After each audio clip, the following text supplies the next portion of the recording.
Hello दोस्तों, welcome back to the channel Commerce Heroes Classes. आज हम स्टार्ट कर रहे हैं अपने नए लेक्चर के साथ। आई होप आपने पुराने सारे लेक्चर्स को देख लिया होगा। नहीं देखा तो ऊपर आई बटन पे क्लिक करके पहले सारे लेक्चर्स को खत्म करो।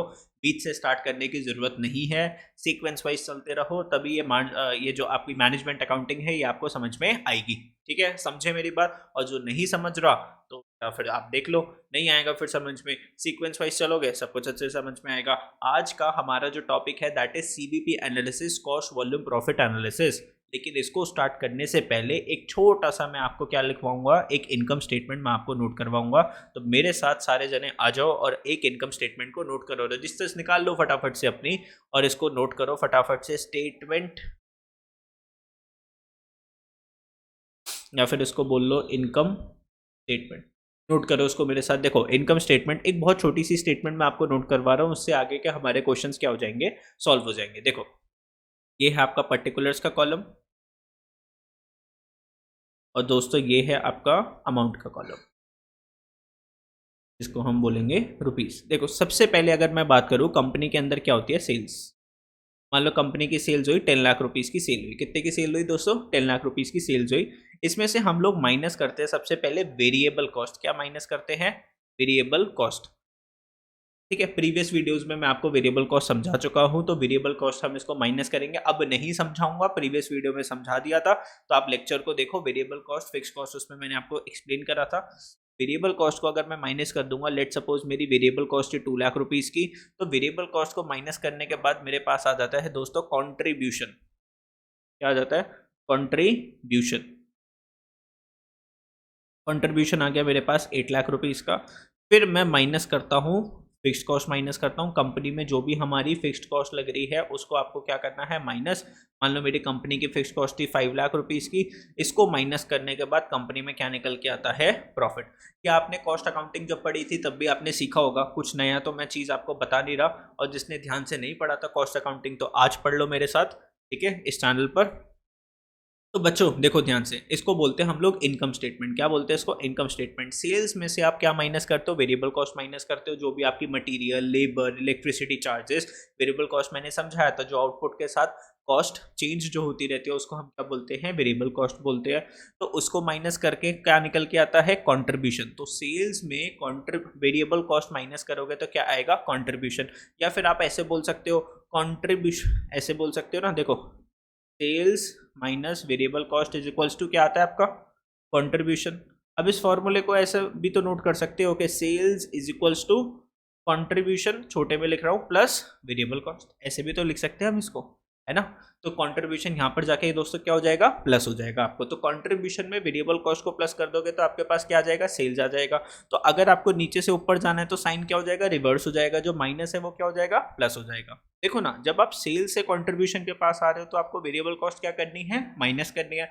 और कंट्रीब्यूशन से जब सेल्स की तरफ जा रहे हो तो आपको वेरिएबल कॉस्ट को क्या करना है दोस्तों, ऐड करना है। फिर कंट्रीब्यूशन में से माइनस करोगे फिक्स कॉस्ट। अब कंपनी में क्या आपकी कुछ फिक्स कॉस्ट है, मान लो कोई रेंटल एक्सपेंसेस थे जो कि फिक्स थे, सैलरीज वगैरह थी, सेल्समैन की सैलरीज हो गई, एडमिनिस्ट्रेटिव एक्सपेंसेस हो गए, सेलिंग एंड डिस्ट्रीब्यूशन एक्सपेंसेस हो गए, आपके एडवर्टीजमेंट कॉस्ट वगैरह। तो कुछ फिक्स्ड कॉस्ट थी, वो कितनी थी आपकी, 5 लाख रुपीस की। अब फिक्स्ड कॉस्ट क्या होती थी, जिनका आउटपुट से कोई लेना देना नहीं होता। आप चाहे 10 शर्ट्स बनाओ, 1000 शर्ट्स बनाओ, 1 लाख शर्ट्स बनाओ, जो फिक्स कॉस्ट जो पे करना है वो तो आपको पे करना ही करना है। ठीक है, और उसके बाद आपका क्या आएगा, प्रॉफिट। तो अगर मैं ऐसे बोलूँ कंट्रीब्यूशन में से माइनस कर दो फिक्स कॉस्ट तो आपका क्या आ जाएगा, प्रॉफिट। या फिर मैं बोल सकता हूँ कंट्रीब्यूशन कैसे निकलेगा, प्रॉफिट में प्लस कर दो फिक्स कॉस्ट, प्रॉफिट में फिक्स कॉस्ट को क्या कर दो, प्लस कर दो। तो फिक्स कॉस्ट यहाँ पे माइनस थी, यहाँ पर जाके क्या हो जाएगी, प्लस हो जाएगी। तो प्रॉफिट्स में फिक्स कॉस्ट को प्लस कर दो, क्या आ जाएगा, कंट्रीब्यूशन। ठीक है, तो कंट्रीब्यूशन से प्रॉफिट की तरफ आना है तो फिक्स कॉस्ट क्या कर दी, माइनस कर दी। लेकिन प्रॉफिट से अगर कंट्रीब्यूशन के पास जाना है तो फिक्स कॉस्ट क्या करनी पड़ेगी दोस्तों, प्लस करनी पड़ेगी। साइन क्या हो जाएगा आपका, चेंज हो जाएगा। फटाफट से इसको नोट कर लो, ये है आपकी इनकम स्टेटमेंट। फिर हम आगे चलते हैं, पढ़ते हैं फिर आगे।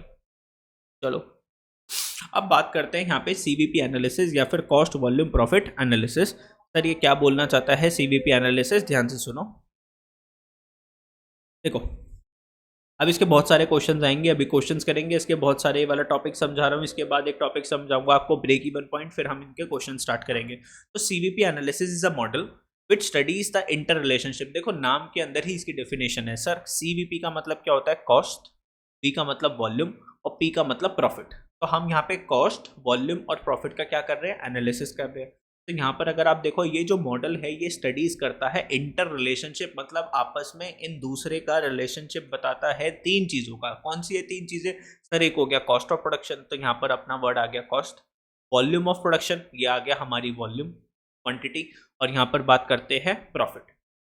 तो अगर मैं बात करूं कि हमारी जो वॉल्यूम है उस वॉल्यूम को बनाने में कितना कॉस्ट लगा और उसके वजह से हमने कितना प्रॉफिट अर्न करा, तो ये क्या होता है? अपना सीबीपी एनालिसिस कि सर कितना प्रॉफिट अर्न करना चाहिए, कि हमें ज़्यादा से ज़्यादा, कितना प्रॉफिट नहीं, कितनी वॉल्यूम की प्रोडक्शन करनी चाहिए ताकि ज़्यादा से ज़्यादा हमें क्या हो जाए?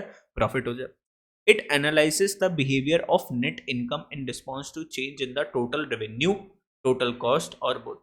तो ये बिहेवियर एनालाइज करता है किसका? आपकी इनकम का। बात कर रहे हैं ना प्रॉफिट की, सीबीपी एनालिसिस किसकी एनालिसिस कर रहा है? प्रॉफिट का। तो ये एनालाइज करता है बिहेवियर किसका? नेट इनकम का, इन रिस्पॉन्स टू चेंजेस। अब चेंजेस किसके अंदर आ रहे हैं सर? रेवेन्यू के अंदर चेंज आ गया, कंपनी के प्रॉफिट्स के अंदर, कॉस्ट के अंदर चेंज आ गया, या रेवेन्यू और कॉस्ट के वजह से कंपनी के प्रॉफिट्स के ऊपर क्या इफेक्ट पड़ रहा है। Managers often perform CVP analysis to make various plans to increase company's profitability। तो CVP analysis managers क्यों फॉलो करते हैं? कंपनी की प्रॉफिटेबिलिटी को इंक्रीज करने के लिए।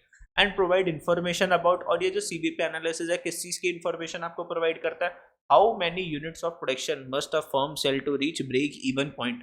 दोस्तों अभी देखो, अभी एक मैं वीडियो बनाऊंगा जिसमें मैं आपको ब्रेक इवन पॉइंट अच्छे से समझाऊंगा। अभी ब्रेक इवन पॉइंट समझो, no profit no loss. Break even point का मतलब क्या होता है? ब्रेक इवन पॉइंट, एक कंपनी को नो प्रॉफिट नो लॉस, तो दिस इज नोन एज आपका ब्रेक इवन पॉइंट, जहां पर हमें ना तो प्रॉफिट हो रहा ना लॉस हो रहा। मतलब हम जो भी खर्चा कर रहे हैं अपने बिजनेस के अंदर, जो भी मैंने वेरिएबल कॉस्ट का खर्चा करा, जो भी मैंने फिक्स कॉस्ट का खर्चा करा, वो सारा का सारा मैंने कमा लिया। ठीक है, मतलब घर पे मैं एक्स्ट्रा 1 रुपये नहीं लेकर गया, लेकिन मैंने घर से 1 रुपये भी एक्स्ट्रा लगाए नहीं। अगर मैं घर से 10 रुपये लगाया बिजनेस में, तो मैं कमा के भी कितने रुपए लाया? 10 रुपये कमा के लाया। इसको क्या बोलते हैं? Break even. तो अगर आपको आपको पता होना चाहिए ना कि आपके बिजनेस में ब्रेक इवन पॉइंट कब होता है। मतलब आपने बिजनेस में इतना खर्चा करा, तो आपको कितने यूनिट्स बेचना पड़ेगा कि वो खर्चा हमारे घर में आ जाए। जैसे मान लो अगर आपने खर्चा करा 10 लाख रुपीज़ का, कितने का खर्चा करा? एक फैक्ट्री स्टार्ट करने के लिए आपने कितने का खर्चा करा दोस्तों? 10 लाख रुपीज़ का। अब आप अगर एक प्रोडक्ट बेचते हो तो उसमें आप प्रॉफिट कमाते हो 10,000 रुपये का। कितना प्रॉफिट कमाते हो? 10,000 रुपये का। अब एक बात बताओ ना, 1 2 3 4 5 6, कितना हो गया आपका? 10 लाख। और एक प्रोडक्ट इतने का बेच के कितना प्रॉफिट आता है? 1 2 3 4, तो 4 से 4 जीरोस कट गई, तो कितने यूनिट्स आपको बेचने पड़ेंगे? 100। 100 यूनिट जब आप अपनी बेच दोगे, वो क्या होगा? नो प्रॉफिट नो लॉस वाली सिचुएशन होगी। 100 से यूनिट से ज़्यादा जब आप बेचोगे तो आपके पास क्या आएगा? प्रॉफिट आएगा। बिकॉज जब आपने 100 यूनिट्स बेची ना दोस्तों, उसके अंदर तो जो आपने खर्चा करा 10 लाख रुपए का, वो ही पूरा होगा ना।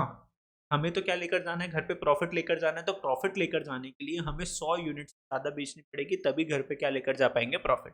ठीक है, अभी इसको और अच्छे से डिटेल में मैं आपको एक्सप्लेन करूंगा, टेंशन मत लो। तो सीवीपी एनालिसिस किस चीज़ के लिए यूज होता है? कंपनी को ब्रेक इवन पॉइंट का पता लगाने के लिए।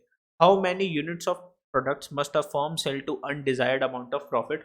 मान लो अगर आपने मेरे को बोला कि सर मैं जो है ना साल का 12 लाख का प्रॉफिट कमाना चाहता हूँ, 12 लाख का प्रॉफिट कमाना चाहता हूँ, तो आप मेरे को बता दो कि मैं कितना प्रोडक्शन करूँ, कितना सामान बेचूँ, कितनी सेल्स करूँ, कितना प्रोडक्शन करूँ, ताकि मैं कितने प्रॉफिट लेकर जा सकूँ घर पे? 12 लाख रुपए का प्रॉफिट लेकर जा सकूँ। ये भी कौन बताएगा आपको? सीवीपी एनालिसिस बताएगा। विच प्रोडक्ट और सर्विसेज टू एम्फोसाइज। अब मान लो मैं बहुत सारे सब्जेक्ट पढ़ाता हूँ सर, अकाउंट्स भी पढ़ाता हूँ, इकोनॉमिक्स भी पढ़ाता हूँ, बीएससी भी पढ़ाता हूँ, फिर कॉलेजेस के सब्जेक्ट्स भी पढ़ाता हूँ। तो मेरे पास हर लेवल के स्टूडेंट्स आते हैं, तो मेरे को देखना पड़ेगा लेकिन मेरी कौन सी जो सर्विसेज है वो सबसे ज़्यादा चलती है। तो मैंने बोला अकाउंट्स की क्लास में सबसे ज़्यादा स्टूडेंट होते हैं, फिर इकोनॉमिक्स की क्लास में सबसे ज़्यादा स्टूडेंट होते हैं। तो यहाँ पर मैंने एम्फोसाइज करूँगा कि कौन सी सर्विसेज के ऊपर या कौन से प्रोडक्ट के ऊपर मुझे ज़्यादा फोकस करना चाहिए, कौन से प्रोडक्ट सर्विस ज़्यादा कमा के दे रहा है।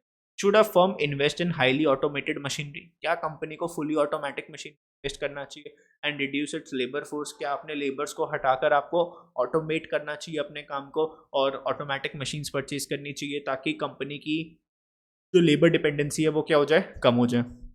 तो 1 2 3 4, इन 4 क्वेश्चंस का डाउट कौन क्लियर करके देगा आपको? सीवीपी एनालिसिस दोस्तों क्लियर करके देगा। तो इतनी थ्योरी तो आपको मिनिमम लिखनी है। फिर नेक्स्ट आगे चलते हैं और समझाता हूँ मैं आपको। अब देखो ये चीज़ मैंने अभी आप लोगों को समझाई थी सीवीपी एनालिसिस की। देखो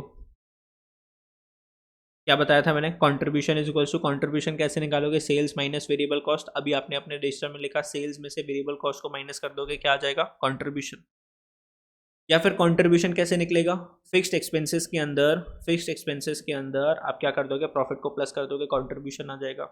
या फिर फिक्स्ड कॉस्ट में से माइनस कर दोगे लॉस, तो क्या अभी आ जाएगा आपका कंट्रीब्यूशन आ जाएगा। फिक्स्ड कॉस्ट में से माइनस कर दोगे लॉस, भाई प्रॉफिट था तो प्लस कर देते, लॉस था तो क्या कर दोगे, उसको माइनस कर दोगे, तो क्या आ जाएगा, कंट्रीब्यूशन। अब देखो सेल्स माइनस वेरिएबल कॉस्ट तो भी क्या आता है, कंट्रीब्यूशन। और फिक्स कॉस्ट प्लस प्रॉफिट तो भी क्या आता है, कंट्रीब्यूशन। तो अगर मैं इन दो इसको इक्वेशन 1 बोल दूँ, इक्वेशन 2 दे दूँ, तो मैं क्या ऐसे बोल सकता हूँ कि sales minus variable cost is equals to cost plus profit. क्योंकि बेटा ये भी किसके पास लेकर जा रहा है, कंट्रीब्यूशन के पास, इज इक्वल्स टू ये भी किसके पास लेकर जा रहा है, कंट्रीब्यूशन के पास। तो कंट्रीब्यूशन इज इक्वल्स टू क्या हो गया, कंट्रीब्यूशन। तो अगर मैं बोलूँ रिश्ता वही, सोच नहीं। जैसे मैंने आपको बताया था इनकम स्टेटमेंट लिखवा रखी है, sales minus variable cost is equals to contribution minus fix cost is equals to आपका प्रॉफिट। उसको तोड़ मोड़ के उसने सारा नीचे के नीचे आपके क्या बना दिए, 4 फॉर्मूले बना दिए। जबकि ये फॉर्मूले तो है नहीं, सिर्फ एक ही चीज़ के ऊपर आपको फोकस करना है और उससे चीज़ें हो जानी है। ऐसे ऊपर भी लिखा हुआ है contribution is equals to fix cost plus profit, sales minus variable cost से क्या आ जाएगा, आपका कंट्रीब्यूशन आ जाएगा। ठीक है, तो मैंने आपके रजिस्टर में वो चीज़ नोट करवा दी, उसको बस अपने दिमाग में रखना, क्योंकि आगे क्वेश्चंस में यूज होगा। ठीक है सर, क्या यूज होगा बेटा, sales minus variable cost is equal to contribution minus fixed cost is equals to profit. ठीक है, ये चीज ठीक है सर, हमें आ गया समझ में आया। तो वीडियो को क्या करना है, लाइक करना है, दोस्तों के साथ क्या करना है, शेयर करना है, चैनल को सब्सक्राइब करना है। भाई इतनी मेहनत के साथ मैं आपको अच्छे से पढ़ा रहा हूँ, एक एक टॉपिक को समझा रहा हूँ। अभी हम क्वेश्चंस भी करेंगे, टेंशन मत लो। इंपॉर्टेंट एग्जाम्स के, पास्ट ईयर एग्जाम्स में जो क्वेश्चन आए हैं वो भी करेंगे। अगर मैं ये चीज़ बोल सकता हूँ, आपने चैनल की वीडियोज़ को ढंग से देखा है तो आप इजीली क्या हो जाओगे, अपने एग्जाम्स में अच्छे नंबरों के साथ पास हो जाओगे। ठीक है, मैं कोई भी ऐसा पॉइंट नहीं छोड़ूंगा कि जो मैंने आपको कवर नहीं करवाया। तो आज मैं इस वीडियो को बंद करता हूँ, जिसके अंदर मैंने आपको सीपीपी एनालिसिस समझाया। नेक्स्ट वीडियो के अंदर हम सीखेंगे पीवी रेशो या फिर कंट्रीब्यूशन सेल्स रेशो के बारे में सीखेंगे। चलो बाय बाय दोस्तों।